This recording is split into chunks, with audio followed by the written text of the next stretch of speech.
কিয়ামতের ময়দানে 5টা প্রশ্ন করা হবে। এই 5টা প্রশ্নের উত্তর না দিয়ে কোনো বনি আদম পাই নাড়াতে পারবে না। এর মধ্যে প্রথম প্রশ্ন, তার জীবনটা সে কোন কাজে লাগিয়েছে। জীবনের মধ্যে যে যৌবন ছিল ওই সময় কি করছে। এবং যৌবনের আবাদতকে আল্লাহ তাআলা খুব বেশি পছন্দ করে। আপনাদের এই বয়সে অফিসে খুব ব্যস্ততা, এরপরেও যে একটু কষ্ট করে নামাজটা পড়েন, হ্যাঁ, এরপরেও যে জামাতে আসেন, এরপরেও আপনি সুন্নাহ মোতাবেক চলতে যাচ্ছেন, দাঁড়িয়ে রাখছেন, এটা অনেক বড় ইবাদত। এটা আল্লাহ তাআলার কাছে অনেক বেশি প্রিয়। এই জন্য যৌবনটাকে যেন আমরা কাজে লাগাই। প্রিয় ভাই, সাধারণত যুবক ধরা হয় কোন বয়স থেকে কোন বয়সে, লেটস সে 20 থেকে 40, তাই না? 20 থেকে 40, এই 20 বছরের সময়টা হচ্ছে একেবারে জীবনের সবচাইতে মাহেন্দ্র ক্ষণ। এত শক্তি, সম্ভাবনা, টকবগে যুবক। যুবকদের মধ্যে আল্লাহ অনেক প্রাণ শক্তি দিয়েছে। এরা বিপ্লব ঘটায় ফেলতে পারে। এরা সময়ের গতিস্রোতকে পাল্টে দেয়, সাগরের স্রোতকে উল্টে দেয়। এরা বিপ্লব করে ফেলে, ইতিহাস রচনা করে, ঠিক কিনা? এই জন্য যৌবনের এই সময়টা প্রিয় ভাইরা অনেক দামি। এটা বেশি দিন থাকবে না। রং ধরা যৌবন জং ধরে নাই, শেষ। এই দেখতে দেখতে ছোট্ট কিশোর হয়ে পৃথিবীতে এসেছিলেন, শিশু ছিলেন, কিশোর, তারপর এখন যুবক। কিছুদিন পরে বিয়ে করে থাকলে দেখবেন যে আল্লাহ ঘরে মেহমান পাঠিয়ে দিলে বাবা হয়ে গেছে। কিছুদিন পরে মেয়েটারে বিয়ে দিলে এরপর কি হয়ে যাবেন? শ্বশুর হয়ে যাবেন, এরপরে নানা হয়ে যাবেন, দাদা হয়ে যাবেন। এই তো জীবন। This is the circle of life. রং ধরা যৌবন জং ধরে শেষ। এটা থাকে না খুব বেশি দিন। এই জন্য এই যৌবনের এই সময়টাকে যারা আল্লাহর ইবাদতে তারা কাটিয়েছে, তাদেরকে আল্লাহ তাআলা আরশের নিচে ছায়া দিবেন। নাশা ফি ইবাদাতিল্লাহ। যৌবনের ইবাদতকে আল্লাহ তাআলা খুব বেশি পছন্দ করেন। ইবাদতটা অনেক ব্রড সেন্সে যদি আপনি চিন্তা করেন, অনেকে মনে করে যে শুধু নামাজ পড়া, শুধু রোজা রাখা, শুধু জিকির করা এটাই ইবাদত। আসলে ব্যাপারটা কিন্তু এমন নয়। মানব কল্যাণে আপনি যাই করেন, আল্লাহ তাআলার আদেশ পালনে আপনি যাই করেন, সবটাই ইবাদত, ঠিক কিনা? আপনি যদি রক্ত দেন, মুমূর্ষু রোগীকে বাঁচাতে রক্তের প্রয়োজন হয় না? আপনি যদি তাকে বাঁচাতে রক্ত দেন, এটাও ইবাদত। আপনি পরিবেশকে সুন্দর রাখার জন্য গাছ লাগালেন, এটাও ইবাদত। আপনি একজন মানুষ বিপদে পড়েছে, he doesn't know what to do, আপনি তাকে কনসালটেশন করলেন, কিছু সুন্দর পরামর্শ দিলেন, গাইড করলেন যে এইটা ভুল, এইভাবে করো। এই যে আপনি টাইম ব্যয় করলেন কনসালটেশন।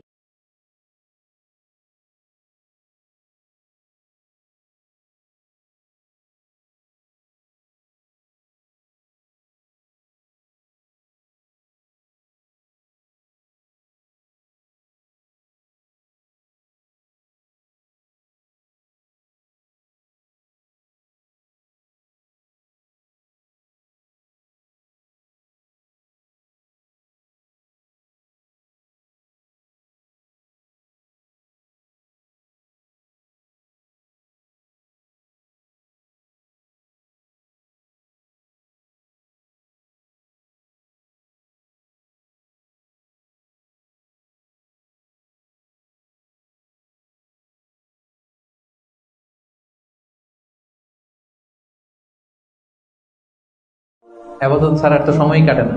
কারণ ঘরে আর কথা শোনার কেউ নাই, কেউ সময় দেয় না, রাতে ঘুম আসে না।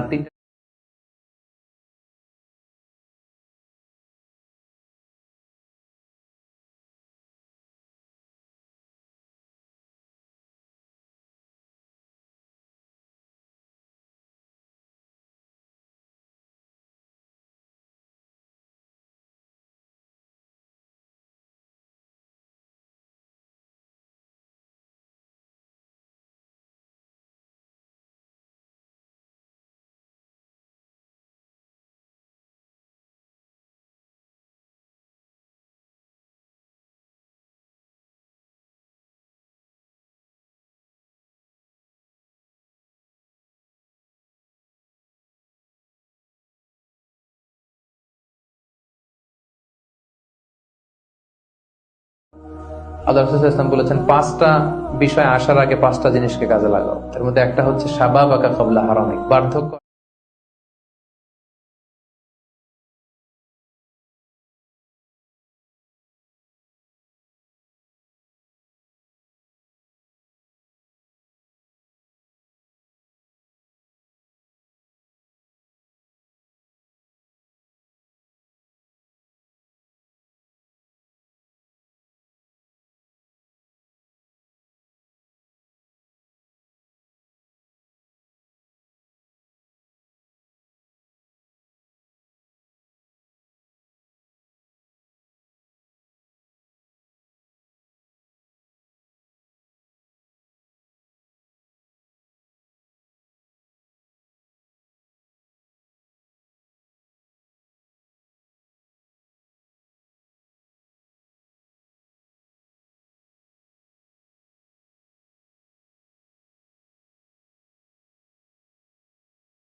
সম্পদ কোত্থেকে উপার্জন করেছে, কোথায় ব্যয় করেছে, যতটুকু জেনেছে ততটুকু মেনেছে কিনা, এই 5টা প্রশ্নের উত্তর দেওয়ার আগে বনি আদম কিয়ামতের